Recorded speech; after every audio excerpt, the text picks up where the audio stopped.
Assalamualaikum. Ketemu lagi dengan saya Fathia Syahidah.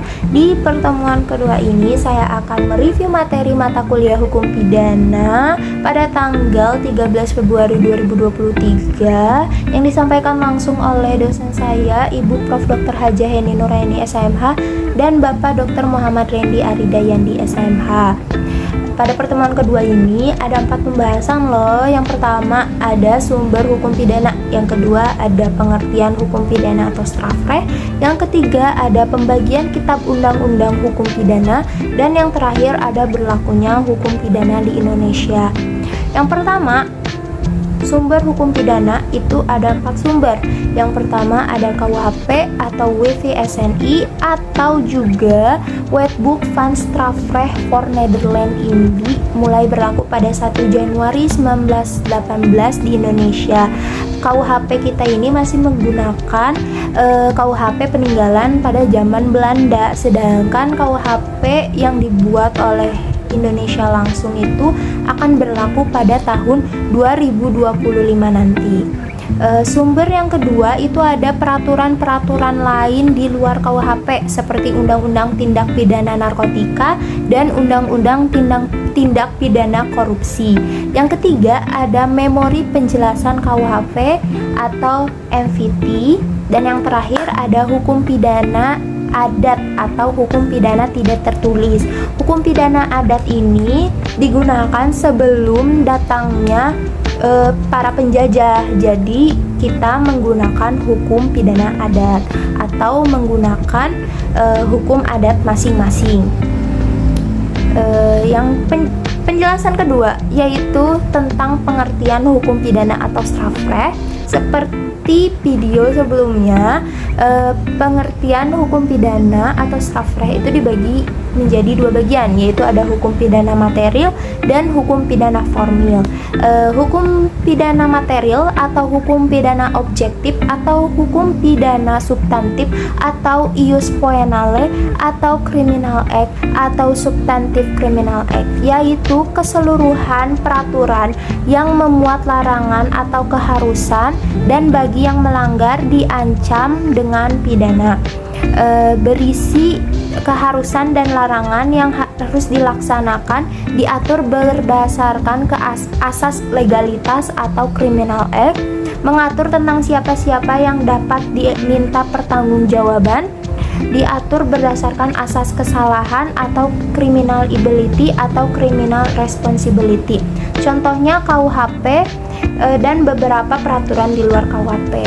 Sedangkan hukum pidana formal atau hukum pidana subjektif atau hukum pidana objektif atau ius poenendi atau criminal procedure ialah keseluruhan peraturan yang memuat hak atau cara-cara negara untuk memberikan pemidanaan terhadap orang yang melanggar peraturan atau melakukan perbuatan tindak pidana, merupakan hak negara yang dilakukan oleh aparat penegak hukum atau criminal procedure. Contohnya KUHP atau Undang-Undang Nomor 8 Tahun 1981.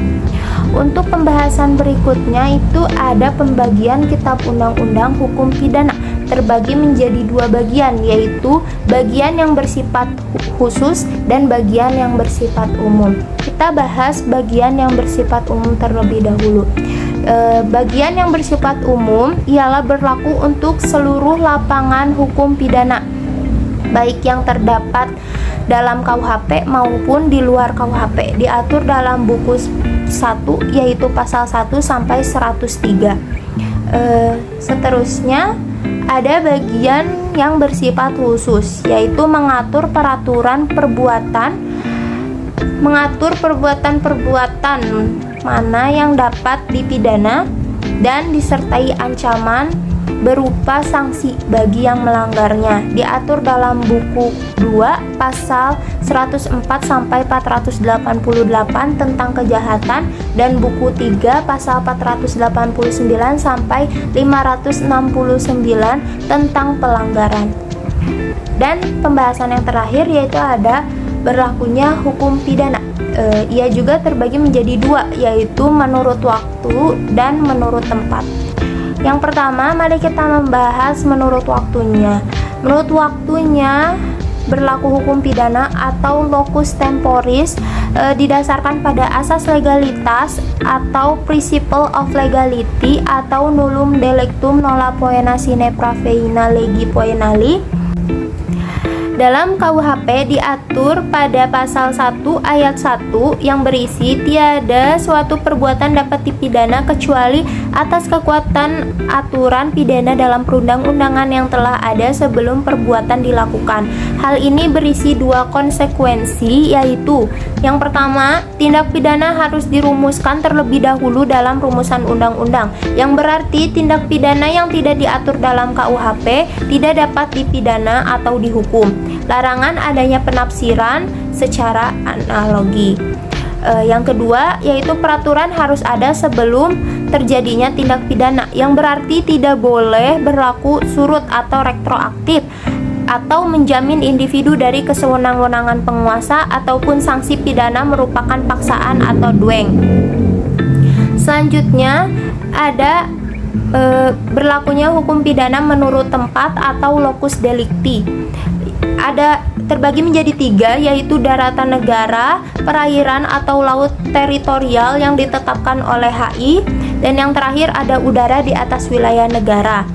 Berdasarkan berlakunya hukum pidana di Indonesia, berlaku beberapa asas, yaitu asas teritorial pasal 2 KUHP, asas personal atau nasional aktif pasal 5 KUHP, asas perlindungan atau nasional pasif pasal 4 dan pasal 7, asas universalitas, dan ekstradisi atau penyerahan atau bantuan hukum yang bersifat internasional.